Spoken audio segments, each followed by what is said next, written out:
Welcome in to another episode of the My Two Bits Gators Football Podcast. I am Ben, joined as always by Mr. Randy. Randy, how we feeling tonight? Be feeling good, man. Great to be with you again for another episode. Looking forward to one. Hope you've had a good week thus far. Yeah, absolutely. Absolutely. We are a little delayed, of course. We ended up having a conflict in scheduling last week, so apologies for the week longer than normal, but we are back and we are ready to bring you this episode. Tonight's episode is going to be around Billy Napier and his ever hotter seat, right? His flaming hot seat, as everyone in the media would like you to believe. We're gonna have a little conversation about that tonight and talk about how hot that seat really is. So I think it's going to be very interesting and hopefully enlightening podcast. If you've not been doing anything but reading articles about how hot his seat is, I think we hopefully will give you a little perspective on that. And yeah, we'll go from there. So to that end, we'll break down our as always, our intro with our mission, our vision, and our agenda here. So, of course, our mission, as always, is to provide factual analysis of all things Florida Gator football. Our vision is to have unfiltered conversation around the product on the field, as well as recruiting and overall coaching decisions. Our analysis will be based on review of film, and while we will express opinion, that opinion should always be based in some form of fact. We will also evaluate strategy and tactics and discuss our observation of player personnel decisions as well as on the field execution. All right, so agenda for tonight. So we're going to take a look at the outside narrative on Billy's seat, as we just kind of alluded to there, or I kind of alluded to there.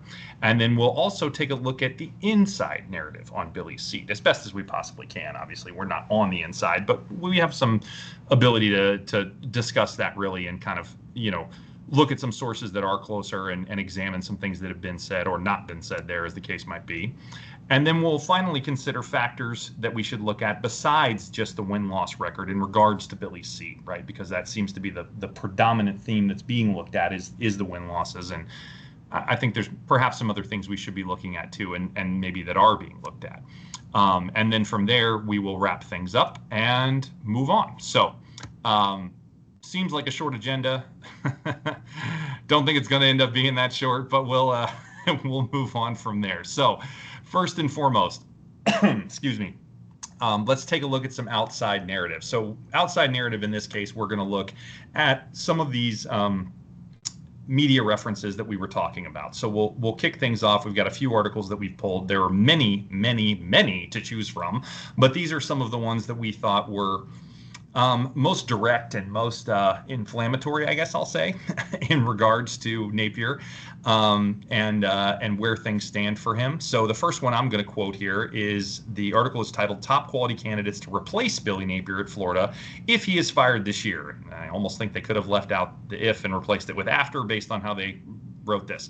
And they being Scout Springgate is the author's name of this. Very interesting name, but so this is the quotes that I pulled out of this. So as the 2024 college football season approaches, Florida Gators head coach Billy Napier finds himself on the hot seat as impatience from the program's fan base mounts. We'll talk about that later and how true we think that really is, but we'll get into that. With all the pressure on Napier to deliver a promising season for the Gators, we've compiled a few names that Florida could replace Napier with if he is fired this year. So once again, all these allusions to, this season being fired, what, might happen. And to be honest with you, this is far from the most inflammatory one, but, we're already picking replacements, right? We're already, picking out who's going to replace him. This season. The article goes on to name some potential replacements, what I think are pretty much laughable, including Deion Sanders, which is not going to happen. But regardless, this is the nature of what we're seeing in some of these things. And again, we started off with a more tame one. They will get progressively more aggressive as we go through here, I think, or maybe it won't even be progressive. But regardless, I think the thought here to take away from this is we're already looking not only at potentially firing Billy, but who's going to come behind him, right? That's the narrative being sprung here. That's the talking point, right? Is not only is Napier almost as good as gone, but let's go ahead and even look at who we're going to replace him with, right? Wow. Can we pump the brakes a little? We haven't even played year 3 yet, right? So that's the thought that I would have on this one. And again, it only gets worse from here. But I'll transfer over and we'll look at our next article and turn that over to Randy to give a review of that one. Go ahead. Yeah, it's funny, B. You said inflammatory. I would say visceral, but as you mentioned, it does get more visceral, more inflammatory as we go along here. Yep. So I'm gonna look at an article dating back June 18th from our good friend John Bueller over there at Fansided. So titled "Details of Florida Record Projection All But Sealed Billy Napier's Fate." Ooh, okay, all right. So he references Brad Crawford's article over at 247 Sports. He said basically somehow he convinced himself that the 2024 Gators are going 6-6 overall and 3-5 in SEC play. Crawford has them finishing 11th place in the expanded SEC with wins over Miami, Sanford, Texas A&M, Florida West, UCF, Kentucky, and LSU. Here's Bueller's very next statement. What are we even doing here? Is this a team that might win 3 games? Sanford is obvious, but the rest are not. The Gators need to win at least 6 games for Napier to maybe keep his job. Let's face it, there aren't 6 wins here. Huh. Okay. So later in the article, he goes on to say, Billy Napier has virtually no shot of surviving Florida's 2024 gauntlet. Okay. So he argues that Napier could get Florida to bowl eligibility by winning one of its final 5 games, right? So obviously our closing 5, we have Georgia, LSU, Texas, Ole Miss, and FSU, right? And here's the thing. He also mentions the saving grace for Napier is that he recruited well at Florida, but also the brutality of this schedule. He may get the benefit of the doubt in some capacities, as going 8-4 would be an unbelievable season for the Gators, all things considered. However, Napier has started to resemble Sunbelt Billy more and more with each passing season in Gainesville, as if it's been some long time. Florida is getting so impatient that ultimately they need to find the right coach to get out of this lull that it's been in over the past few years. Too bad Steve Spurrier's and Urban Meyer's don't grow on trees. They need a head coach with recruiting chops, dynamic offense, and of a one personality. Lane Kiffin and Steve Sarkisian are out there, but why would they ever want to leave Ole Miss in Texas for this mess that is down in Gainesville? This is so bad. Wow. Yeah. That's a wow. That's a wow. And it's funny, I've got a little bit more information on B. You mentioned in another conversation we had this particular author's take, a writer's take on the Gators, and I've got some information for you a little bit later on regarding a little bit of his background as I did some digging. But please do me a favor and take us to Article 3, please. Who is also written, or which is also written by Mr. John Bueller. Ha! A trend. Interesting. You're also going to see a trend in some of the points that I pulled out because they're very similar.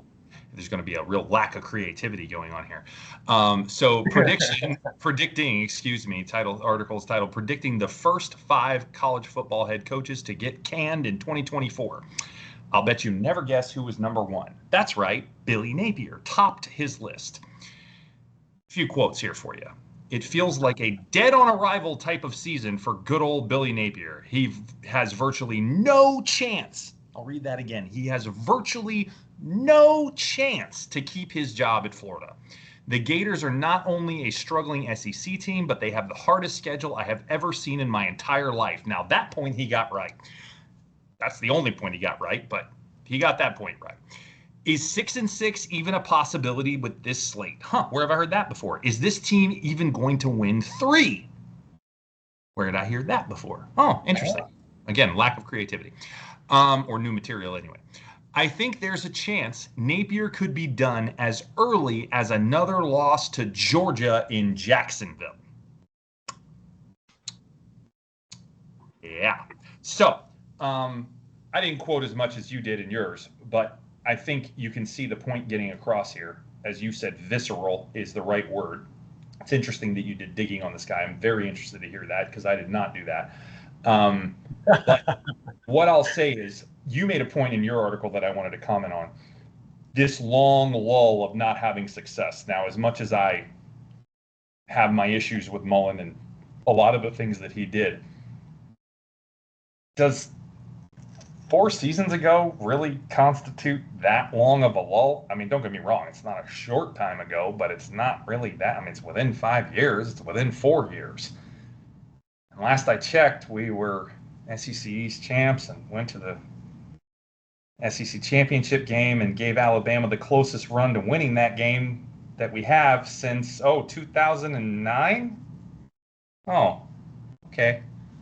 I was just checking. I guess that doesn't qualify as any kind of success. I know we didn't win it. I understand that. I understand it would have been a much more successful season if we did, and of course we had LSU and all that stuff. But Sure. at the end of the day, I can't call that season like some kind of drastic failure. Huh. Interesting. All right. Just checking. Moving along. What's the next one? I guess it just depends on your definition of lull.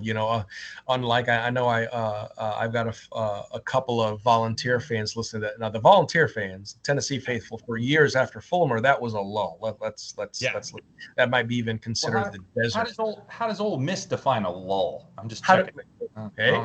I don't know. I mean, I'm not trying to talk smack here. I'm really not. I'm just using it for perspective, right?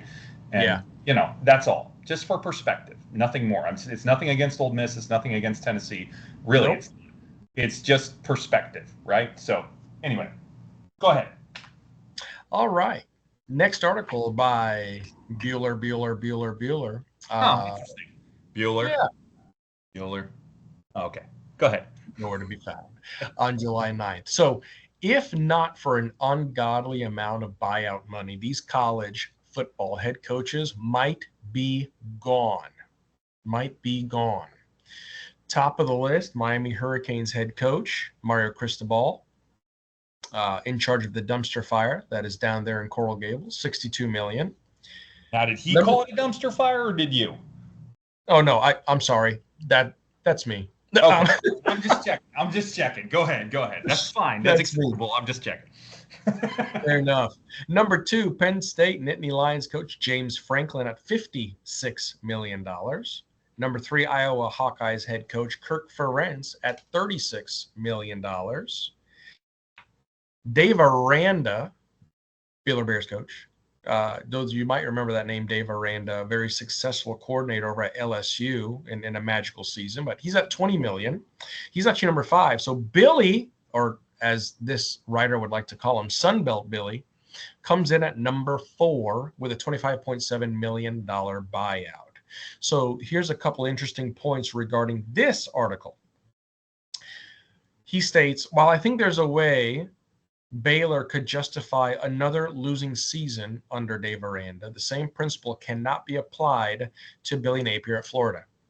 The Gators hired him after a tremendous 4-year run at Louisiana, where he went 40-12, leading the Raging Cajuns from 2018 to 2021. Unfortunately, he's gone 11-14 during his 2 years at Florida, and the Gators' regular season schedule is, dare I say, brutal. Okay, yeah, sure. Okay, you mentioned that a time or 2 or 10 before. He goes on to say, where things stand now, it will cost Florida roughly $25.7 million to fire Napier after 3 losing seasons. So he's already pitched 2024 as a losing season. Wow. Okay. All right. Thanks for letting us know what's going to happen already. Okay. Thanks, buddy. Oh yeah, he's Nostradamus. Apparently, his 8-ball works very, very well. So if you want to know how hard their schedule is, if Florida went 8-4, the Gators might actually make the playoff. That's true. That's true. There's one true statement. Okay, they finished the season with Georgia, Texas, LSU, Ole Miss, and Florida State. Well, that's funny. I just read that in another article, but whatever. Did you say something about regurgitating, recycling, originality? I don't know. Exactly. They also play Miami and UCF in their non-conference, as well as Kentucky, Tennessee, and Texas A&M. Again, recycled material. If Florida were to go 6-6, Napier should get a raise. But this team, get this, folks, is sadly going 3-9 or worse, y'all. Or worse, y'all. I'll just leave it at that. So he's taking 4.5 with MGM and betting the under hard. Okay. Let me know how that works out for you. So outside of that, I mean, let's face it, folks, when you look at the difference of head football coaches and buyouts, obviously top of the list is Jimbo at 76 million. That's an ungodly amount of money, right? Now I get it up there. You've got Cristobal at 62, James Franklin at 56. Kirk Ferentz at 36 million. I get 25.7. That's a big chunk of change, right? But let's not forget what inflation's been pacing over the past few years, people, and kind of what we've got in there. I know a little bit of economic humor. I apologize. But when you look at some of the other buyouts, as far as what we have accepted as a society, let's face it, salaries for coaches will continue to get bigger. And not to mention, without any other additional clauses, performance bonuses, and any other incentives, we can see these salaries for a long time to come. But outside of that, before I mention any information on the writer, did you have anything else on that last article, B? So I do have one thing. I want to go back to the title of it. College coaches that might already be fired if not for their buyout. So the implication here, and this is why to me this is potentially the worst one of all, is that he might already be fired now is the implication here. Forget this season. Right? He writes about how it's about this season, but the premise of the article is that you should have canned him already, theoretically. But if not for the buyout. Because we're already going to have a losing season in fall of 24. Well, regardless, yeah, whatever, sure, because of that or whatever else. But apparently, Urban Meyer or Steve Spurrier or I don't know, God himself couldn't get us to a winning record with his schedule, according to this guy. So, anyway, moving right on. That would be the point that I have, is that this headline is pretty amazing when you look at it. That's pretty wild to have that kind of context be the framework for the whole article, is that basically his statement is that these guys should all really theoretically all be fired were it not for their buyout. That's pretty cool. So now I'll give you some information on the writer. Okay. And this is a self-written bio. This was pulled from Fansided. So if you're looking for the works of citation, here we go. All right. John Bueller is a staff writer on fansided.com. He specializes in covering college football and the NFL on a national level, as well as his hometown Atlanta Braves. Bueller is a University of Georgia graduate. Well. 2012, but spent most of his time in Athens enjoying the finer things in life than actually studying business management. He self-wrote this. Yeah, I can't make this up, folks. He co-hosts, yeah, exactly. He co-hosts False Start with Fansided.com's colleague, Cody Williams, a college football podcast for everyone and everyone else. In his spare time, Bueller loves him some karaoke, bar trivia, alternative rock, and living his best dude life possible. Your Honor, I rest my case. Well, that about sums that up. So we were going to have a segment on credentials and validity of these publications. We were. I think that might have just taken care of itself. Exactly. Yeah. All right. So I did have a question posed. I guess I'll still ask it in this section of what sources are being used to get this information about, why and how Billy should be fired, other than the fact that he's 11-14 in 2 years and, quote, Florida has a history of firing coaches when they do poorly, end quote. And frankly, I can't find any kind of factual basis in any of this other than that premise, right? And of course that, we're going to go 3-9 or worse, right? Because of course there's that, and that's a known fact, obviously. So, we do have to consider that, right? We should weigh that in, right? That should definitely be weighed in. All right, so moving on. I do think we should take a moment here to talk about coaching replacements in terms of, other suggestions that were made here, because the ones I did mention, we're not the only ones. We did see some other suggestions besides Sanders and Schumann, and then Dan Enos was brought up. Obviously, Jed Fish has been brought up as well. I think that's probably the most realistic one were something to happen. Obviously, you got to pay the buyout at Washington if you're going to do that. But that's the problem, right? The cost is the issue here if you get into this. There's Billy's buyout, obviously, as just mentioned, and then also the potential buyout of whoever you're replacing him with, right? Because otherwise, you're going to have to go get a coordinator who's potentially unproven, which we've seen that's dangerous. Right. See Will Muschamp, right? See, other coaches that we've had along the years that has not worked out with, McElwain, right? Sketchy. Well, come on right? Now. McElwain had death threats, supposedly. There's definitely not a great pedigree for that. So that's an option where you don't necessarily have to pay a buyout, or certainly not much of one if you did. But it's dangerous, right? It doesn't always work out. Obviously, Dan Lanning did, but hey, it doesn't always go that way. But the other alternative is that you do have to pay a buyout for somebody who's already a coach, unless they just happen to become available, right? And that's usually not the way that it goes, if you will. So these are things to consider. The other thing that I would submit for consideration, or we would submit for consideration, is the 3 years of rebuilding that Napier has done once this season is complete, right? Assuming he gets through this season, right? After 3-9, yes. Yeah.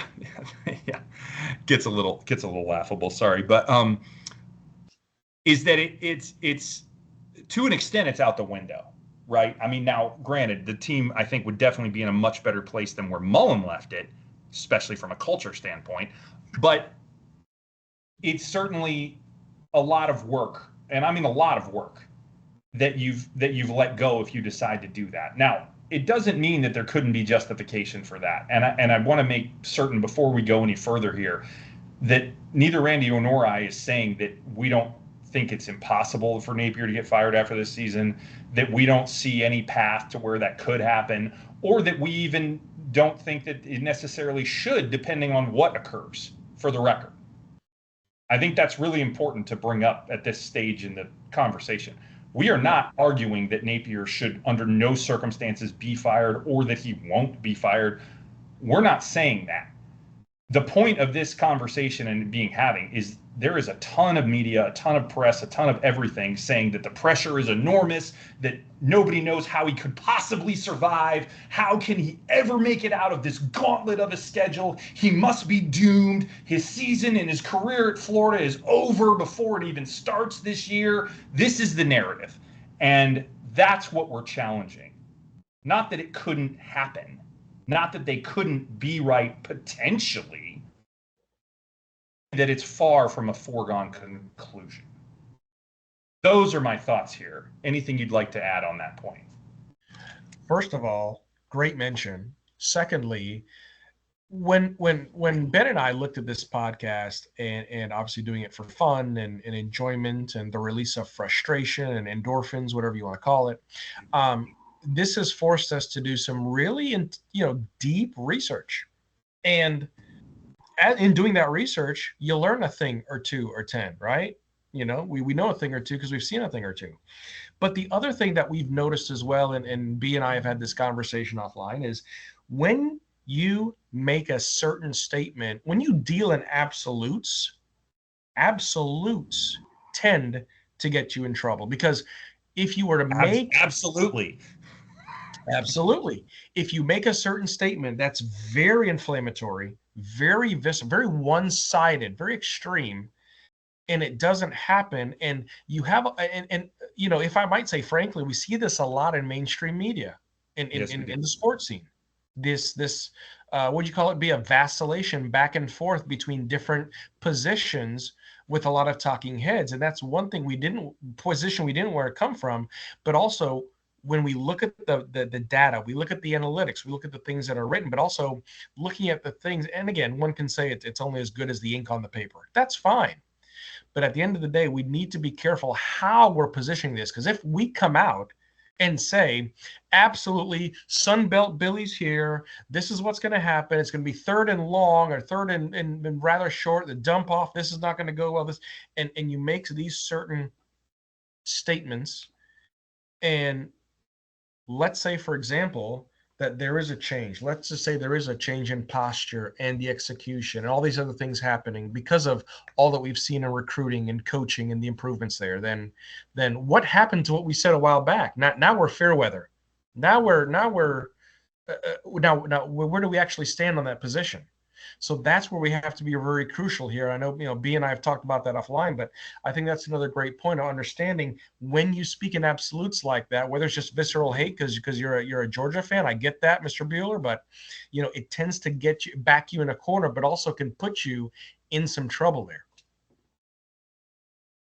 Yeah, absolutely. I think those are all really good points, and I think they're frankly very important to keep in mind when we're discussing all this, right? It's important to not, just jump to conclusions, like you said, right? Jump to absolutes, because when you do that, you put yourself in a position of, being in, then stuck when they don't come true too, right? That's the other thing, right? And inevitably, if you deal in absolutes, you're going to be wrong eventually, probably sooner than later, right? Right. So that's the other kind of piece of this, right? So I think that's another really important thing. So moving on from that, let's take a look at the inside narrative about Billy's seat. We looked at the outside narrative. We know what the media thinks. And granted, I understand there were only 2 authors involved in that, and we did pick the same one for 3 articles, but I assure you, there's a lot more than just Bueller and out there that are saying the same thing. It's everywhere. Just listen to SEC Media Days. How many reporters asked him about his hot seat, right? And how he has to do better this season, or he's in trouble, or whatever. I mean, even if it's a little less direct as what Bueller was saying, because we did pick some more extreme examples to drive the point home. But yeah, everybody is saying if he doesn't do well this year, right? If he doesn't do well, better, improve, whatever, that he's gone. That's, again, like an absolute certainty. And I do not agree. And the reason I do not agree is for several reasons that we'll get into now. And I would say we do not agree, for the record. I think Randy concurs with this point, but I'll let him express that. So first things first, how hot is it really, again, from the inside today? If we look at Napier's seat right now, or preseason at any point in time, what I would tell you is that it's not hot at all. Now, some of you might be going, what? How is that possible? How could the media think this? And with 11 and 14, how could his seat not be hot? And the answer is twofold. First of all, if you listen to anything and pretty much everything that the AD, Scott Strickland, says, and we'll get into more detail on this later, there is zero indication that Napier is under any pressure currently to basically do anything from a performance-based standpoint, in quotes here. And I don't mean that like he doesn't have any expectations for him, but there's not some priority being placed on winning right now, winning, immediately. And I understand it's not immediate because he's been there 2 years, but even this season, there's not some priority being placed on having some phenomenal breakout killer winning year. There's just not. The pressure for that is not there internally, despite what the external forces would have you think. Anything you hear Scott Strickland say does not support that in any way. Now, is he going to have a problem if he goes 3-9 or even 4-8? Yeah, I think we're going to have a problem. Sure, absolutely, as we should. That's not okay, right? He has to do better than that, for sure.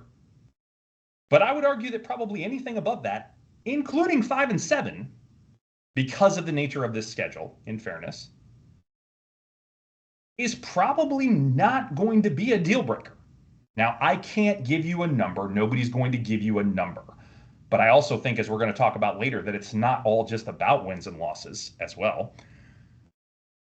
But furthermore, and beyond just Strickland's comments, Strickland has made comments on how they feel and how they like the fact that Napier is building a systematic process. Boosters are generally who? Big boosters, businessmen, guys who make big money and who have done this through business in many cases. What do typical businesses rely on? Systematic process? Oh yeah, that's typically a thing that's associated there. So what do they like hearing from a head coach who is building a systematic process at their program? Well, yeah, that probably aligns pretty well with things they're very comfortable with, doesn't it?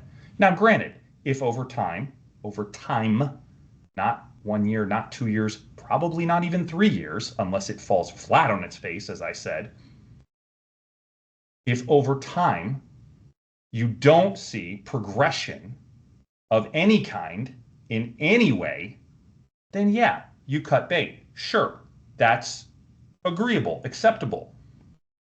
But you don't just say, oh, I see a process really being built here. But it didn't get me 9 wins by year 3, so I'm out. That's not how that works.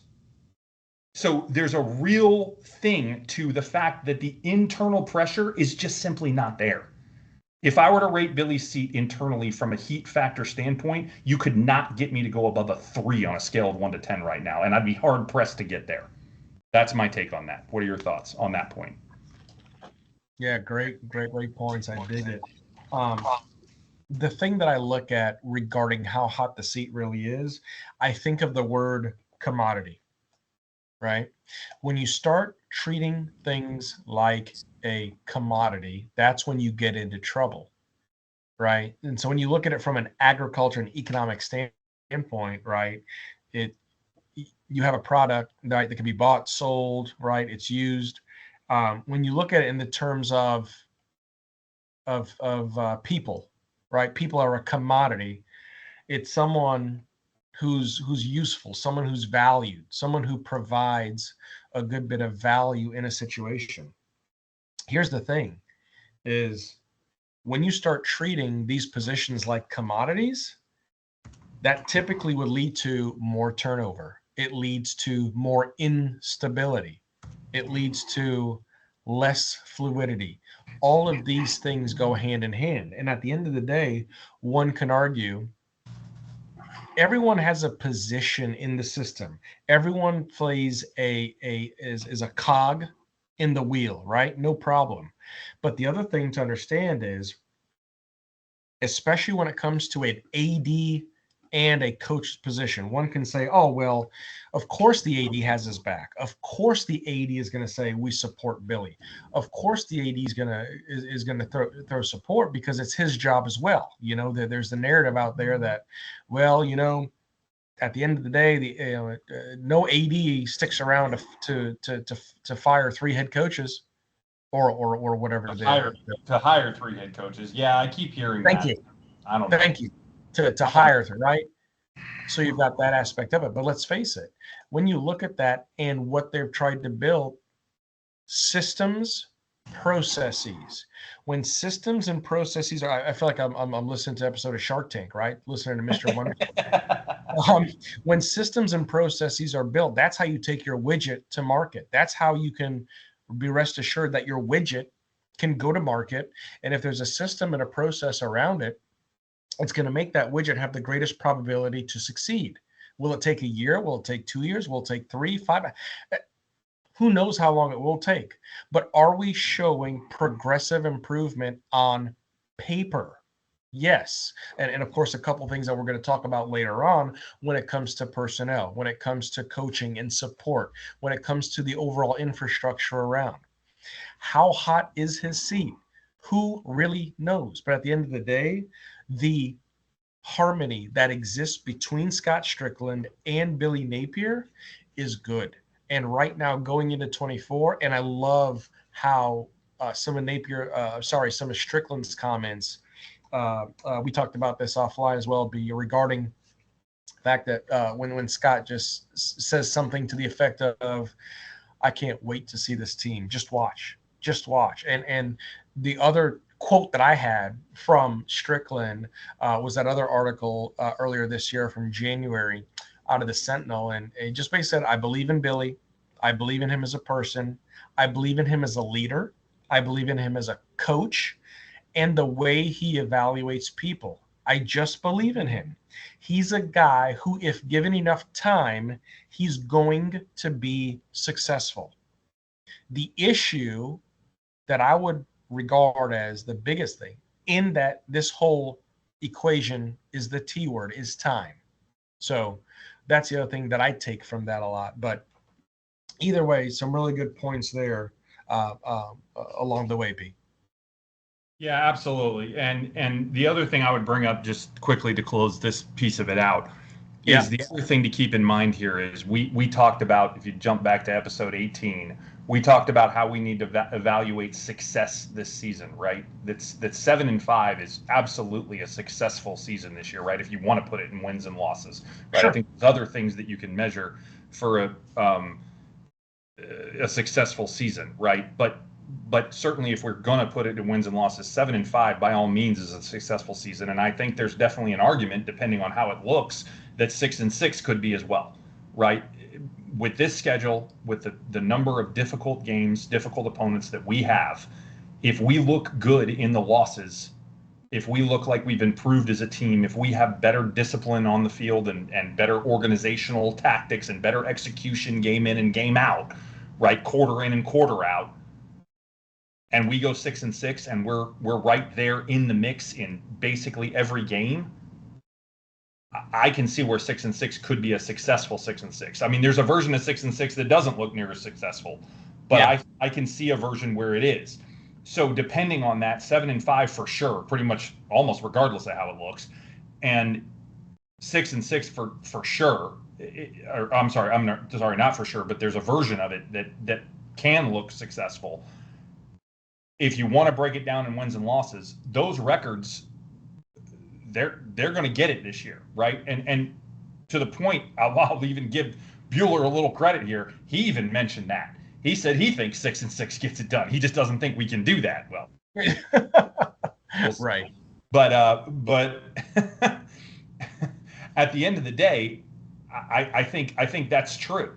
And so if you want to break this thing down in those metrics, in those terms, then that's what we need to be looking at here. And you have to keep that in mind, right? 8-4 is an amazing season. He's not wrong about that either, right? We talked about that. Sure. So that's something to keep in mind for perspective, once again, to jump back to that. And again, if you want to delve back into that, go back to episode 18. We won't go into it any deeper here. So moving along. Nice reference. Love it. So let's talk about Gator Nation's take. As I mentioned in my first quote in the article, the fan base is getting impatient, right? Apparently that's a fact. We're getting impatient, right? Gator Nation is impatient. Is everybody out there impatient now? Are we over it? Are we done? Are we ready to fire Sunbelt Billy? Well, some of us are. Some of us are, for the record. I'll give you that take is out there. But if I look in the comments section under every Gator article I see, and trust me, everyone, trust me, Gator Nation, I read a lot of articles. And as Randy said earlier, we have to do a lot of research, and some of it is stuff we have to do specific to the pod. But I make sure I read almost everything I can get my hands on, just so I can make sure that I'm staying on top of anything that might be pressing or newsworthy. And I end up reading 105 clickbait articles a week that I don't need to read, but it is what it is. And at the end of the day, I see plenty of comments from Gator Nation out there, right? And some of them I'm sure are just trolling, and some of them are people that are trying to be legit and give their take. And here's what I'll tell you. This entire offseason, I've seen a mix of this. Fire Napier now. That take is there for sure, as you would expect it to be, right? It's the internet. People are going to give that take for sure. However, I also see, just watch. It's chess, not checkers. People that have complete faith that he is building this process, that it is going to come together, that just you wait and see. It's coming. That take is still very prevalent out there. I still see comments about it all the time. And then I see something that I would classify as right down the middle, which is I want to believe in Billy, I like him. I've seen him do some good things, but it's hard to really back him when he doesn't win, more games than he has. So it's kind of that. I want to like him. I think he maybe could do something, but man, he hasn't shown me a lot. So it's that kind of vacillating in the middle thing. I would absolutely tell you that I have seen all three of those takes very regularly in comment sections in various different platforms that I have, read different things on. And I think the point is there is not one predominant call to keep Billy, to fire Billy, to hold on Billy, right? We're undecided as a group right now, is how I would classify us. If we took a poll, I believe it would come back very divided in its nature. I don't think you would have a predominant, certainly not a predominant majority. I'm sure there'd be a majority for something, but it would not be some massive 75, 80% fire Billy. It wouldn't.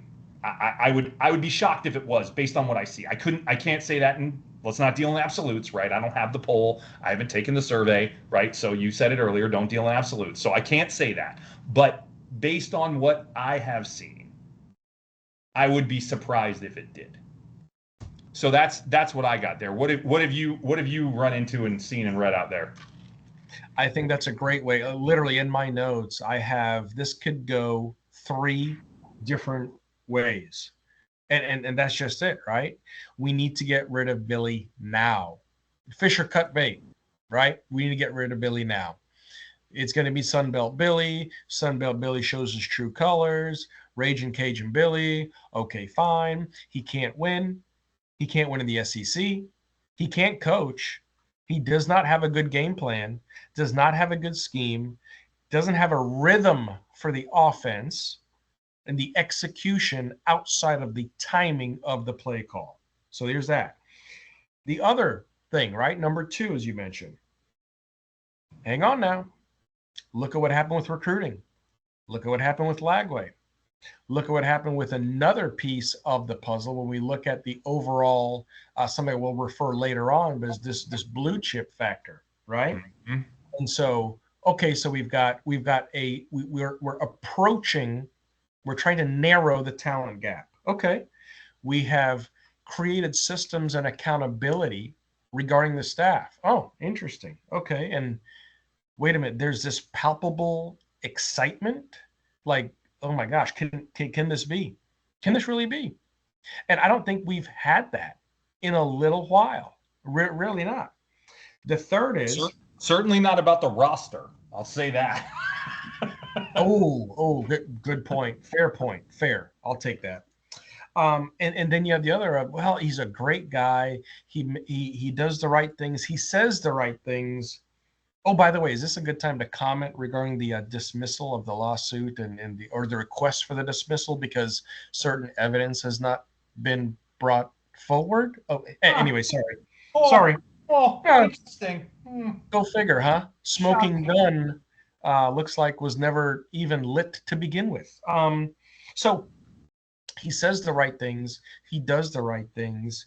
He's a man of for all intents and purposes, we can say integrity as far as the way he's trying to build it, the way he goes about doing it.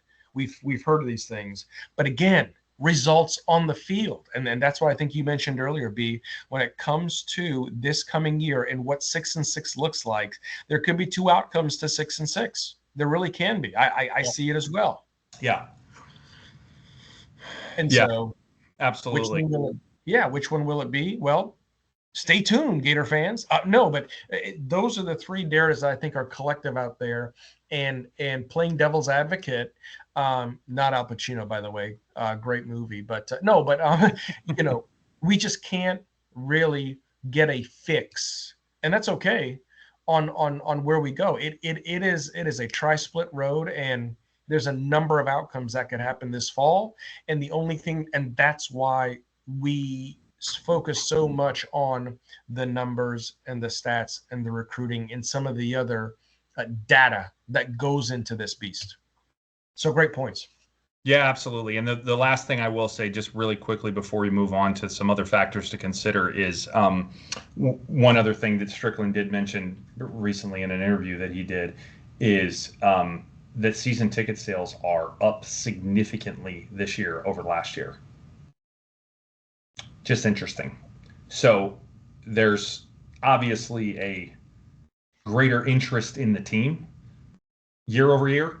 Now, maybe that's because the roster is more intriguing. Maybe that's because, you want to see some more of this kind of superstar power potentially be out there. Maybe it's the Lagway factor. I don't know. I don't know what's causing that, but it's interesting to hear that they're up significantly year over year. Because what about this team screams that it's significantly better than last year's team right now? I don't have something that's a smoking gun, to go back to your reference, to tell me that. I mean, on paper, the talent level is certainly better. We've talked about that. But Yep. aside from that, I don't have anything to tell you that. That's all I got for you. And they're playing a gauntlet of a schedule. I don't know. But the facts are the facts, and those are the facts. So there you go. Moving along. Factors to consider besides the win-loss record in regards to Billy's seat. So these are things that I think are important. So again, we think are important, excuse me. So these are, again, things that matter beyond just wins and losses. Now, while ultimately wins and losses at the end of the day, they can't not be the most important thing at some point. At some point, that has to matter the most. And I agree with that. I think it does matter when you start making that matter the most, especially when you're trying to rebuild something that was very broken internally, especially from a culture standpoint. But at some point, wins and losses do have to matter the most. But even when they do matter the most, this stuff doesn't stop mattering.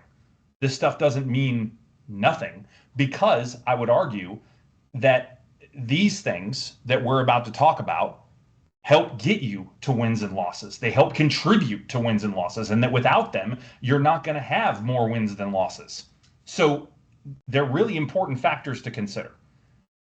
Now, eventually, no matter how good they are, if they don't lead to wins and losses, okay, I'll put my hands up and say, all right. But they do matter, and they are things that need to be considered. So let's start with locker room attitude, atmosphere, and culture. Take it away. What you got? So I think this is one thing that I've really enjoyed listening to and reading about, and I'm going to keep this relatively short. The biggest part that I think is going to solidify this fall is Graham Mertz's return. And I get the narrative out there about Graham. Downfield passing, accuracy, But let's face it, when it comes to being a leader, this kid's it. Okay. The other thing about Graham, and when he said, the reason I came back was because I felt like I still had more. I could not leave Gator Nation because I love playing in the swamp. I love playing for the Orange and Blue. I couldn't leave like that. There's unfinished business. That's key. You got someone else who's sung his praises, who's coming back from serious injury, Justice Boone, who we also featured as well in a previous pod, and what he's going to do to anchor the edge, but also help encourage that defense. As far as what Billy's MO is regarding play for each other, play fast, play quick, those things are resonating. And that's the toughest thing, as Ben reads the vision, the mission of this pod, and what we're trying to accomplish.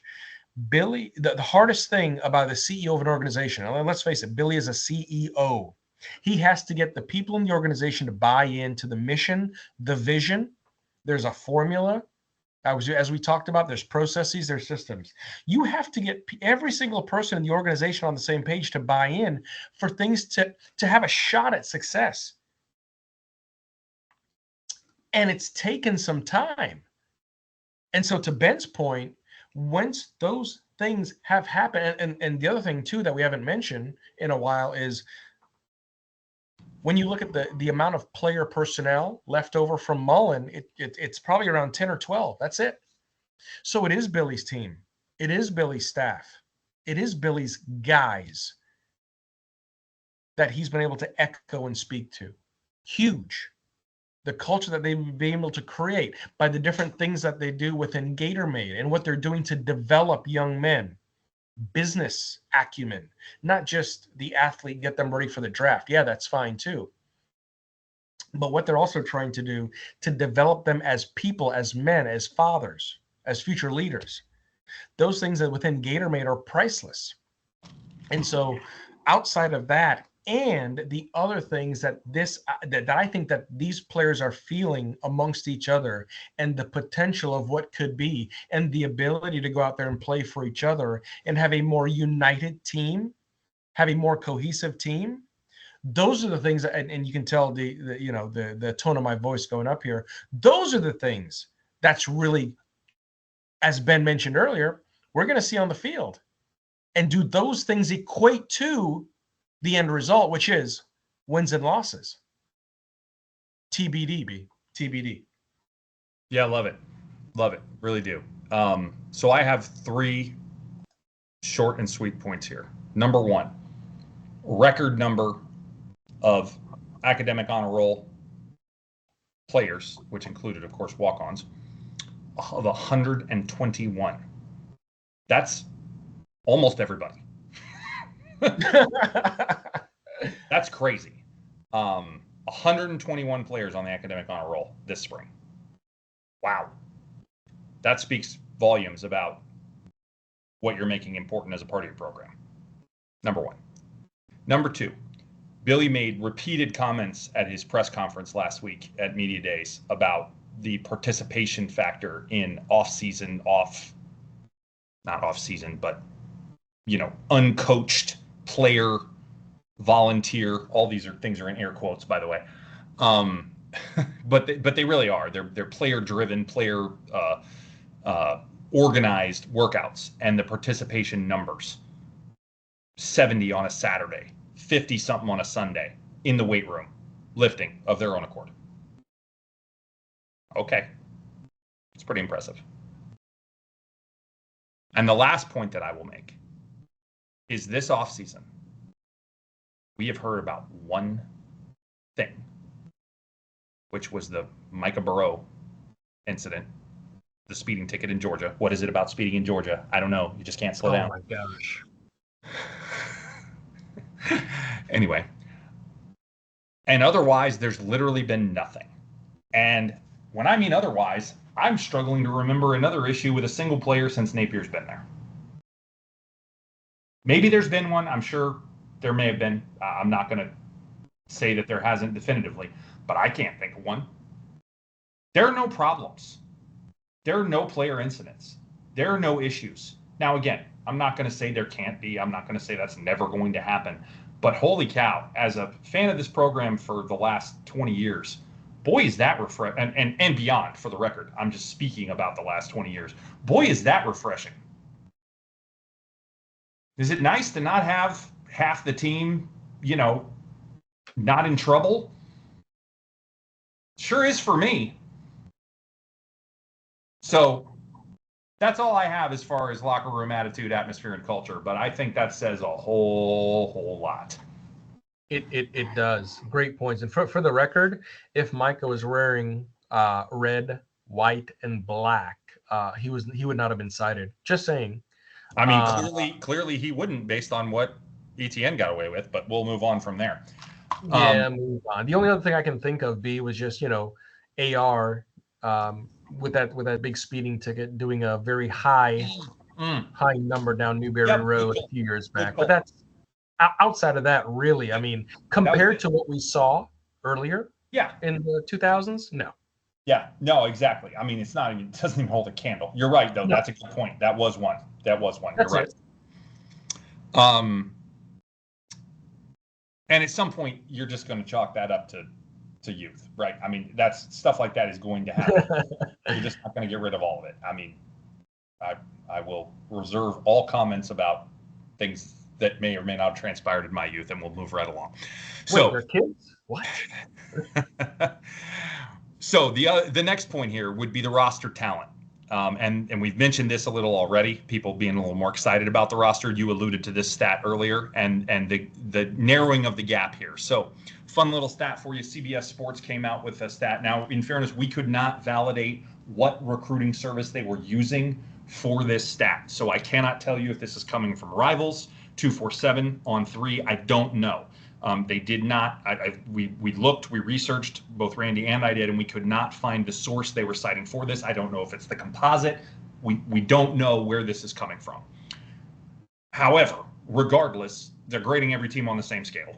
So I think it's fair enough to use it at least for a frame of reference, and take a look at this. So the number that we're looking at here is the blue chip ratio on the roster. So not of a recruiting class, not of a single year, but every player on the roster, and how many 4- and 5-star players do you have on your team, right? Whether they be a senior, a COVID senior, a super senior, right? Or a true freshman, or anything in between, right? How many 4- and 5-star players do you have as per whatever recruiting service they use to evaluate these stats on your roster? Florida ranked 11th in the country at 63% blue chip ratio on the roster. And for the record, that was one better than the great and powerful Oz down in Miami, Mr. Cristobal, the best recruiter who's ever lived. So just food for thought. Interesting little stat there. I found that highly, highly surprising, first of all, but also promising. That is really good to hear. We are also only one spot behind and only 1 percentage point behind Clemson, who for years has put together spectacular recruiting classes. They've been down a little by their standards in the past couple of seasons, but certainly they have done very well in recruiting for a long time under Dabo. And I would say that's rather impressive to be basically in the same ballpark with, Big Daddy Money Ruiz in Miami and Cristobal. and I'm sorry, and Dabo is what I meant to say. Excuse me. That's pretty impressive company to be keeping, to be right in that same range, right? Other teams on the list that were a fair amount higher still were Georgia and Alabama and Ohio State. Those were your top 3 in that order, 3, 2, 1. Ohio State was at 90%, by the way, everybody. So that team is stacked, just so you know. But nonetheless, 63% is no small number, and very interesting thing to consider. So any thoughts from you on that? Yeah, man. So a couple of things there. I thought, as far as where you're going with that, you're like the great and powerful Oz. I mean, Cristobal. But let's face it, the Emerald City was green. Miami's got green and orange. Oh yeah, hey, it was a little double there. Oh no, you got to triple it out of it, because guess what? Dumpsters, the most 8-yard dumpsters are green, according to Waste Management. So I love it. I love it. I just had to throw that in there. I'm just saying, great reference, B, indirectly. No. I remember going through last fall, and we were licking our chops, licking our wounds after the Georgia game. And I think we looked at a certain stat when you looked at, we know about SEC football being won and lost to the trenches. It's kind of cliche to say, but it holds a lot of weight. No pun intended. And so when you look at what happened out of the Florida Georgia game, and you look at the talent gap and seniority and experience and snaps, all those things matters. But when you look at the amount of 4- and 5-star players Georgia had on the offensive and defensive lines, not to mention the age and the tenure, I mean, it was a full star and a half above what the Gators came to play with, and not to mention almost 2 grade levels more with regards to snaps and experience. That's as important as anything, in my opinion. But yeah. Right. So if this number here does not help bridge that, and again, we're not saying we've caught Georgia, of course. We haven't caught Alabama, Ohio State, like you mentioned. Clemson, phenomenal reference there as far as what Dabo's been able to do there for years, the consistency he's had. But come on, at 63%, ending up at number 11 in the nation right now. If that's not narrowing The talent gap? I don't know. I really don't know what is B. Yeah, for sure. The one disappointing thing here is I do have to mention it. I would be remiss if I didn't, is that Florida West was fourth on this list at 79. Sure. And that was a little hard to swallow, I'm not going to lie, but that's, you do have to remember they did have that ridiculous class in 2021 that, they went out and paid for the first year of NIL. And Oh yeah. so it is what it is. And I know we're getting a little chippy with some of this stuff. And for the record, with Miami, I want all the smoke. I really do. I do not care. Bring it on. I'm happy to take it. This first game, I'm ready to talk as much smack as humanly possible, because I absolutely want it all. So you can bring me any of the feedback you like, Miami fans. But what it comes down to is the fact is, in 2021, Texas A&M did buy that class. Anybody will tell you they did. They went out and paid and bought it. It was the first year of NIL. It was the complete Wild Wild West, and they went out and they paid for all the players they got. I mean, how else do you get 11 5-stars on your recruiting class roster? It's ridiculous. It's never been seen or heard of ever. So the point being is that there's still did have some transfers out and everything else. They still retained plenty of talent from that class, and that's, I'm sure, part of the reason. And they had a good transfer class in since Elko's been there. Credit to him. He got some 4-stars in.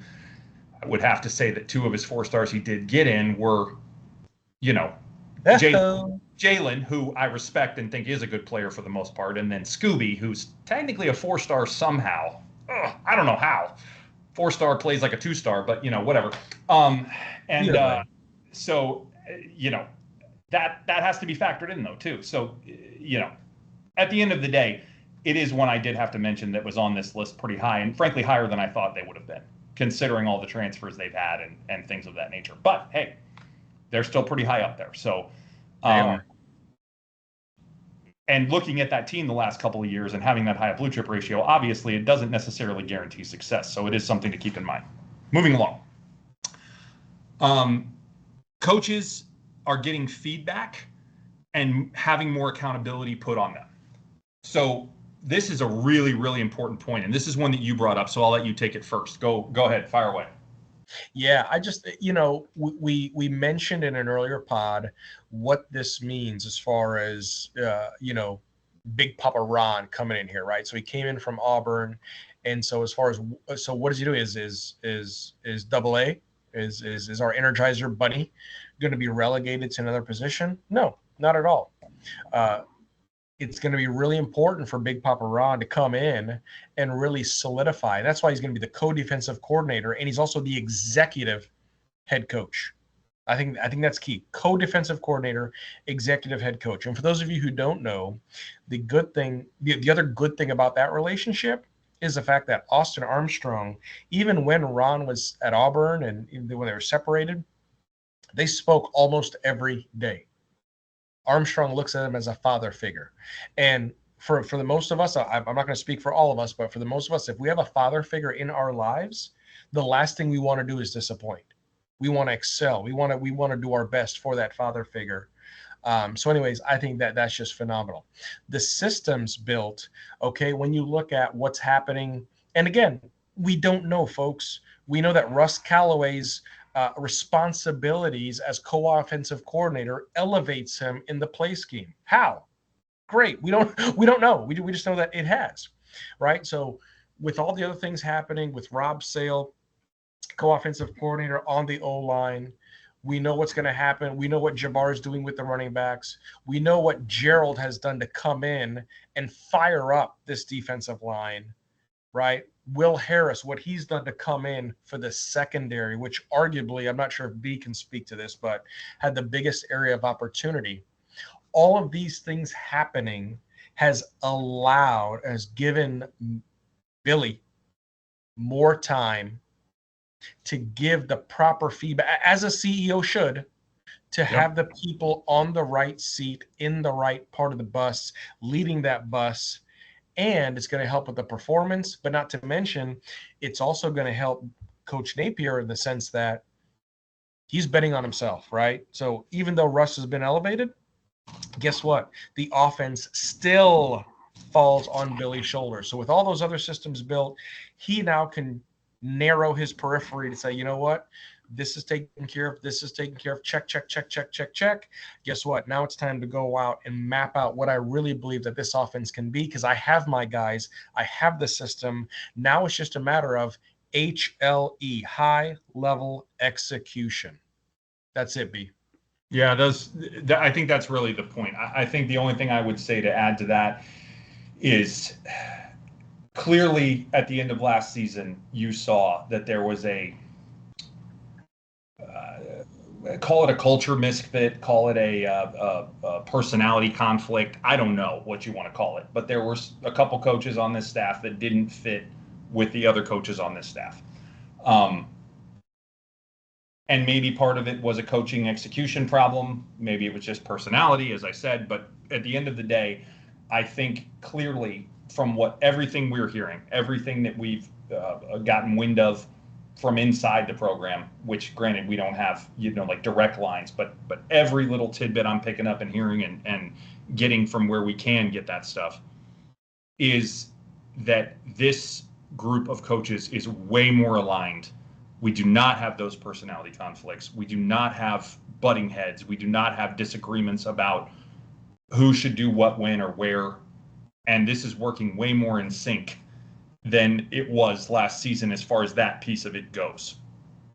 And to your point, that is allowing Billy to give more feedback to players, to coaches, right? And obviously he's holding them accountable. The book on Billy was that he had never fired an assistant coach ever. Right. Well, he has now, right? We mentioned that earlier in a previous pod. In fact, he's fired 2. So clearly he had to make some tough decisions, and he did that. So I think there's some real growth that comes with that when you make the recognition of tough choices you have to make, right? I think there's growth that comes with that when you do that. It's hard, but it will get you there. So yeah, I think that's the only thing I would add to the points you made, but I think you're exactly right. And I'm interested to see what that looks like, especially on the defensive side of the ball. And perhaps also the potential for what it could mean on the offensive side. I think that's a valid point also. I'm not holding my breath as much for that, but we'll see. You're vacillating. You're vacillating. I'm kidding. I'm more interested in the defense. Let's put it that way. All right, moving along. Last point is the NFL style front office and really overall structure and organization. So, funny little thing happened for those that may not be aware. I'm just couldn't be happier about this. So everybody that wanted to give Billy such a hard time about the photo, about the 37, 57, 87 assistant coaches, right? All the grad assistants, all these coordinators, yada, yada, yada, yada. Oh, but you can only have 10 coaches on the field. Guess what? Now you can have more than 10 coaches on the field. Now assistants are allowed to coach on the field. Now coordinators are allowed to coach on the, well, it's assistants. It's not coordinators, excuse me. But it's assistants are allowed to coach on the field. Now our new special teams, coordinator, right, that wasn't, or assistant, I keep saying coordinator, I don't know why, excuse me, our assistant who wasn't allowed to coach on the field before, guess what? Now he can. They changed the rule. And guess what? Napier knew this was coming. Or he suspected it was coming anyway. And he was, wait for it, ahead of the curve. So all this smack talking that's been going on for 2 years about how, the staff's too big, he's got too many people, yada, yada. Guess what? Who's got too many people now?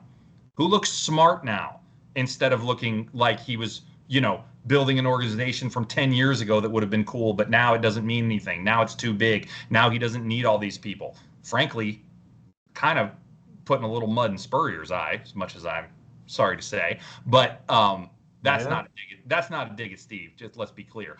But at the end of the day, Napier looks really smart all of a sudden in the moves that he made in doing this, because now all these people that he hired, not all of them, but a lot more of them, are allowed to actually coach on the field.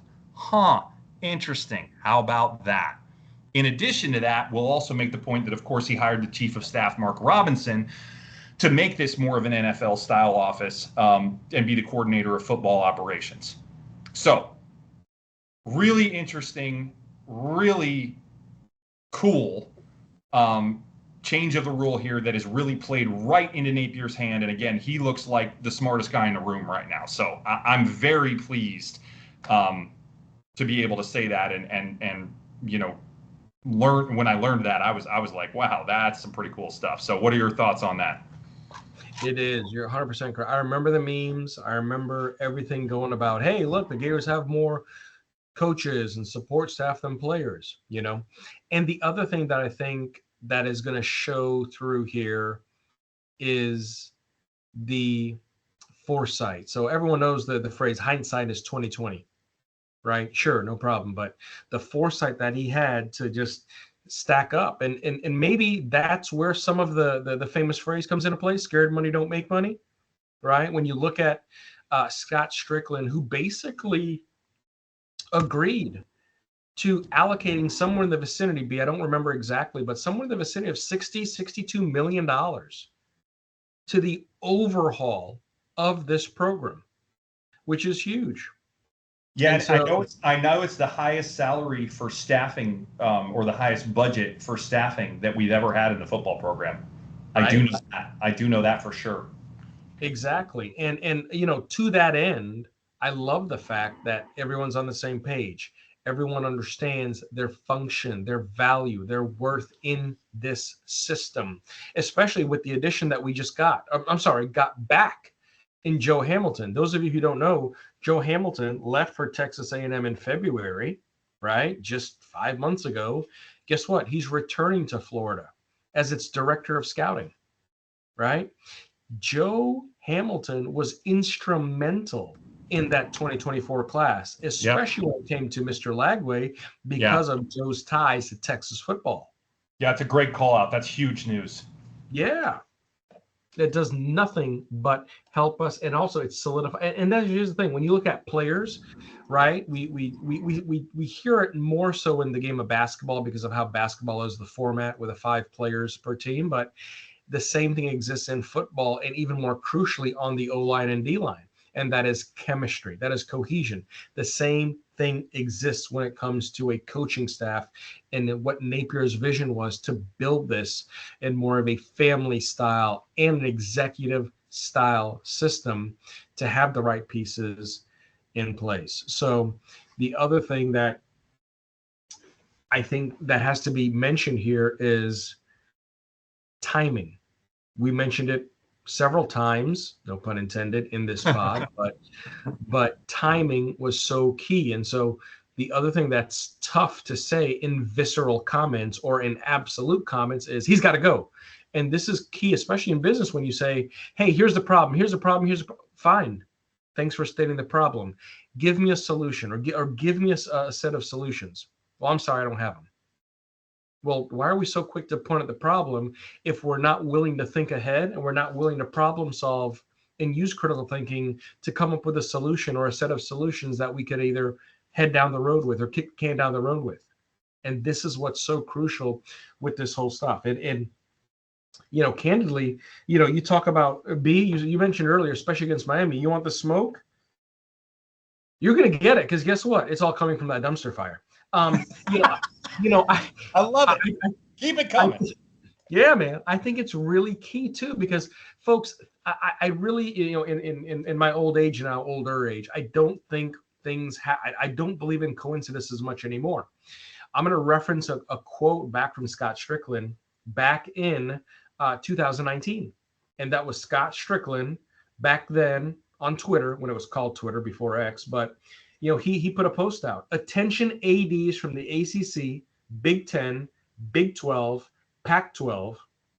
At Gators football is looking to add an additional home-and-home series against P5 opponents. Let's connect and schedule quality games the fans want to see! ! #Go Gators. What a great find. Oh, thanks. You don't think that there was design? You don't think there was planning in that? Like Scott Strickland would really haphazardly make a comment like that? Okay, So in order to do that, if you're elevating the level of play, if you're elevating, to quote our good friends, Ridley Scott and Gladiator, are you not entertained? By the way, Gladiator 2 coming out. That's going to be interesting. There's all these things. If we're going to have a more intense schedule, if we're going to play these Power 5 opponents, we better have the roster be, to your point, but also the staff, all the other things that come, because we've seen a lot of talented kids get on the field, and without the proper structure, without the systems, the processes, the coaching, it doesn't work, and it looks like such a failed attempt. So that's my biggest thing out of that. Yeah, those are really solid points, man. Really interesting call out on Strickland. He's also been, I've heard him quoted as having said that this is kind of an experiment for Florida. I mean, he wanted to do this as evidenced by that tweet. And he wanted to do this because he wanted to play a high quality, high difficulty schedule. But he's been quoted as saying that, look, if we go out there and we do well and we perform well against this schedule, 8-4, 9-3, whether it be this season or next, right? And we're not rewarded with a high ranking versus as compared to, say, somebody who goes 10-1 versus a bunch of cupcakes, right? That he's not going to do it anymore. Because if the committee basically is not going to reward, a scheduling quality opponents, then why would he do it? Bingo. He said that, but he said that he's all for doing this, that he believes this is the better way to do it. So he's a big proponent of doing this. And for what it's worth, I think he's right. I'm with it. I would rather have great quality games. I mean, who wants to go see us play McNeese State and win by 50? That's not entertaining. That's not fun. I mean, it's fun to a point, I guess, but not really. I mean, you're playing an own, and then there's the whole thing of what if we don't win by 50 or 40 or 35? What if we only win by 17 or 20? Then you're like, oh God, we didn't beat them by enough. And it's like, well, didn't you? I don't know. I mean, what's enough? Where do you draw the line? Is 4 touchdowns enough? Is 24 enough? I don't know. Where's the number that it stops becoming acceptable? I don't know what it is. And obviously that's a whole nother conversation, but I think that's the point. If you play quality opponents all year, it doesn't matter by how many points you win by. You just need to win. You just need to win. That's all that matters. You don't need to grade the quality of the win or the blowout factor. No, you just need to win. No. and I like that. There's simplicity in that. There's you can take some of the wondering out of, oh, well, did we cover the 24.5 point spread? No. Oh, well, I don't know if it was good enough then. Who cares? Like, I mean, who really cares about beating up on a vastly inferior team? I mean, hell, even the FCS team we're playing last year went like, what, 8-4? Like, I mean, they're not even bad for an FCS school. I mean, don't get me wrong. I certainly think we're going to beat them. We talked about that, but nonetheless, the point stands. We're playing good teams this year, pretty much all the way through, as everybody knows. And the nice thing about that is, if you win, you win. And it doesn't matter if it's by 1 or 10 or 3 or 7 or 20. Who cares? You won. So that's pretty cool. To get back to the topic of conversation here, just some closing thoughts. I feel like Napier's plan from the beginning on this was to tear it down, right? Tear everything down and build it back up from the ground, right? I think he's made that really clear, to be honest. And because he stated that, right? He said it more than once, really. And you can't do that quickly. You just can't. I don't care who you are, right? There's no way to do that fast, especially when, to your point, you hire as many people as he did, right? You bring in what he's trying to bring in. You change all the systems. You change all the processes. There's no way that happens fast. And you can't just lose sight of that. You can't just go, oh, well, that didn't work in year 1 or 2, so he must suck. Get out. No. I get that's not popular, right? What's popular in this day and age is the Mike Norvell school. And I'm not even talking smack about Mike here, because what he's done so far is a way to go. It's an interesting model. It's a different way to play it, especially in this day and age, right? I think there's really some merit to what he's done. I don't know that it's sustainable. Big questions there, but he's pulled it off. He's made it work, and we'll see if he's able to make it work again this year. I think there's a chance they're still pretty good. I don't think they're going to be as good as they were last year, but I think they're still going to be decent. And there's a way to go about doing that. But if you don't build from high school talent too, and you don't build a system within, and you don't build a culture, and you just basically go hunt mercenaries, which is kind of what he's doing. And again, I'm not meaning that disrespectfully when I say it. I'm really not. I'm just trying to call a spade here. When you do that, then I don't know how you can just keep doing that year in and year out. It feels like you'd probably have to get pretty lucky to be able to do that time and time again, or have Oregon's NIL budget. Then you can probably do it.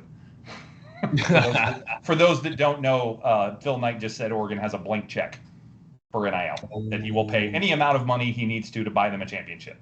Quote. Wow. Okay. Moving along. So there's that. But again, what Billy did right now may not be popular because it's a slow burn, right? It takes time. It's a thing to build. And I get that's not the insta fix. That's not give me wins right now, right? I understand that people want wins right now, or a lot of people do. Maybe not everybody, but the point is, it doesn't mean what he's doing doesn't work. Now, is what he's doing gonna work? I still don't know. I don't have enough information. This year will tell me a lot more about what I need to know for that process, I think. Will it give me all the information I need? I don't know yet. Maybe not. So that's where I'm at on it. But certainly, it's far from a foregone conclusion in my mind that Billy's time at Florida is done by the end of this year. And that would be my closing thought on this. Where would you close this out? A couple of great points there, B, but I look at it in the sense of quality over quantity. Yep. That's it.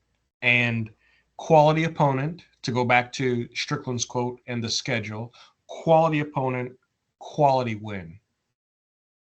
Especially something that has been highly regarded as strength of schedule when it comes to postseason play, the playoff, whatever you want to call it.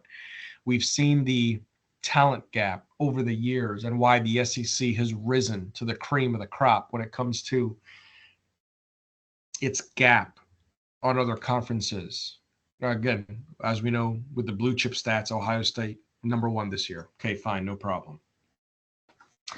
But the other thing that we look at is going back to the T word, time. We look at, especially in today's society, people have heard of the term microwave society.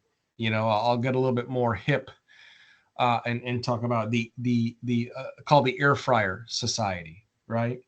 We can stick something in there in less than 10 minutes. We got something crispy, airy, light, and that's great and everything. But sometimes it does require turning the oven up to 350, 375, and that slow bake for 45 minutes to an hour. Say it ain't so. And let's face it, if you have a couple of chips and pieces that fall off in the time being and it gets stuck on the burners and I'm sorry, I'm going back to talking about Miami and fires. I apologize. Oh boy, we're gonna have a lot of fun before this Miami game, aren't we? B, if you said you want the smoke, I will double down and say yes, we'll absolutely want it. But no, and I I remiss, but at the end of the day, no, it's not popular, not at all, because again, what really matters, as we talked about, whether it's within the program or within Gator Nation, and the narratives outside, win loss, win loss. We hear it all the time. 11 and 14, 11 and 14, 11 and 14. Okay, we get it. Yes. Including of course the bowl game that nobody played in, but let's make sure we count that. Let's make sure we count it. That's fine. Nuts. If he can execute this tear down and build back as you say it, and it really produces good results on the field in 24, it passes the eye test, we're competitive, we pull ahead, execution is better, and all these other things happen, then yeah, watch out. It turns out that, guess what? He wasn't playing checkers, he was playing chess, and we could have a potential checkmate in a couple of years where we are competing on the national scene again when it comes to playoff level contention. And that's going to be the expectation again for Gator football moving forward. Trying not to get ahead of myself, but if all these other pieces are working and in play, that's where we're headed towards. You know, it's really interesting. So I know I said I was done, but the point you just made has to be expounded upon just for a moment. There's a path that I can see with what is coming and what is, potentially being, not only what has been built, but it was potentially, coming through and being built and built upon and everything else, getting guys like Vernell Brown and Lagway and McCray and Miles. Sorry, flashback to the 80s, my bad. I get it. Yeah, it's easy to do. Miles. Or 90s, not 80s, but anyway, and Aaron Childs and the classes that we brought in of different players here, and looking at some of these guys, and of course Trey, and the list goes on and on and on. Just some of the recruiting talent that we're seeing on this roster. When you look at that and you combine that with the culture, and you combine that with what you're seeing built as far as work ethic and the new strength and conditioning, the changes that were made there, the appropriate adjustments that we're seeing, at least potentially being made. The long and the short of it is, there's absolutely a path that is visible to what you just talked about. Now rewind 4 years, 5 years to Felipe Franks or even Kyle Trask, and as good as he was, as great as he was, and as great as that offense was, and everything else, you show me the path to the national title with that team, or certainly with the team coming thereafter. And I'll show you a roadmap that I can't read a line on. Not there. It didn't exist. I'm as much of a Gator fan as you'll ever find, and it didn't exist. It wasn't there. That defense was inept, and that offense was great, but it wasn't going to beat a championship level defense with a competent offense on the other side of the ball, because we couldn't stop anything. And I know this defense has had its issues, no question, not going to argue that. But the point that I'm trying to make is I can see a way forward here. I'm not saying it happens, but I can see the potential.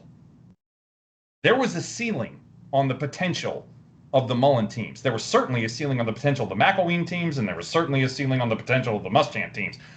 The last team that didn't seem to have a ceiling on its potential, or if it did, it was the roof, right? Ceiling is the roof. Remember this quote? Was you have to go back to Meyer. And I can see the ceiling being there again. I'm not saying that's what it is. I'm not saying that's what's going to happen. But at least I can see the path here. There are signs, there are indicators, there is promise for that. And that's exciting. Now, I don't know that we'll get there. I don't know that that's what's going to happen. There are certainly things that could hinder that we've seen also. But at least there's a potential way to get there.